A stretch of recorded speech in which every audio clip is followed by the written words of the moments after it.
আজকে আমি তৈরি করব ভাইরাল সেই জলপাইয়ের আচারটা। ফার্স্টে আমি জলপাইগুলোকে একটু করে কেটে পানিতে সেদ্ধ করতে দিয়ে দিয়েছি। জলপাইটা পুরো সেদ্ধ হয়ে গেলে জলপাইটা নামিয়ে একটু ঠান্ডা করে নিব।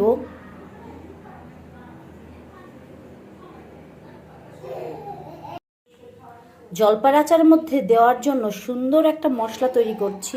এখানে পাঁচফোড়ন আছে, শুকনো মরিচ আছে এবং এর মধ্যে আছে তেজপাতা এবং জিরা আর হচ্ছে এলাচ দেওয়া আছে। এগুলোকে আমি গরম করে নেব। একটু হালকা গরম হলে আমি এগুলো গুঁড়ো করব। এগুলো গুঁড়ো করে আমি আচারের মধ্যে দিব।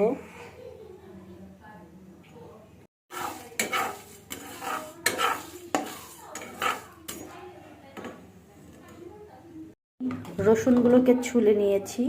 আমি আচারের মধ্যে রসুনগুলো দিয়ে দিব। প্রতিটা আচারেই আমি পছন্দ করি রসুন দিতে, কারণ আমার রসুনটা খুব ভালো লাগে। রসুনের ফ্লেভারটাও খুবই সুন্দর, যার কারণে আমি প্রতিটা আচারেই সবসময় রসুন দিয়ে দিই। মশলাটাকে আমি পাটায় গুঁড়া করে নিচ্ছি।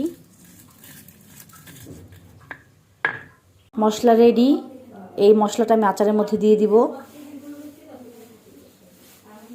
অলরেডি জলপাইগুলো সিদ্ধ হয়ে গেছে, একদম ধোয়া উঠছে জলপাইগুলো থেকে।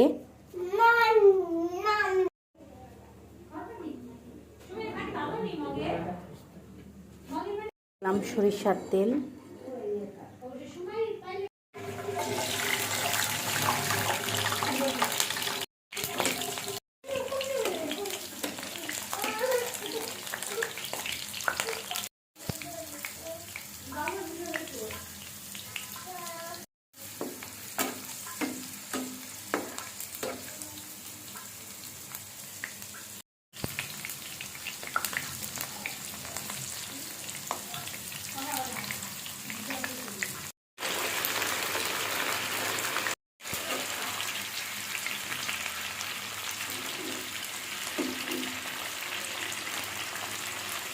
দিয়ে দিচ্ছি স্বাদ মতো লবণ,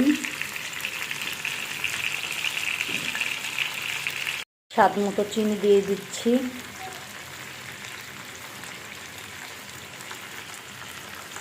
দিয়ে দেবো আগে থেকে বানিয়ে রাখা মশলা।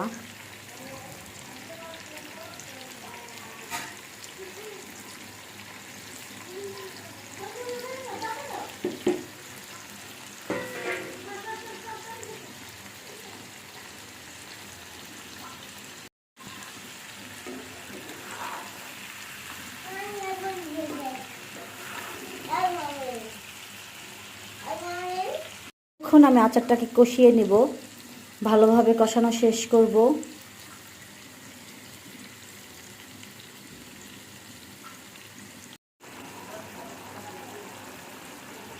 অলরেডি প্রায় রেডি হয়ে গেছে জলপাইয়ের টকঝাল মিষ্টি আচার।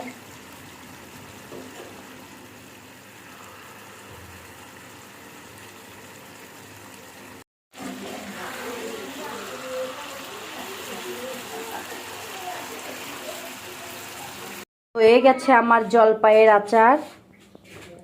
দেখেন দেখতে কতটা ইয়াম্মি।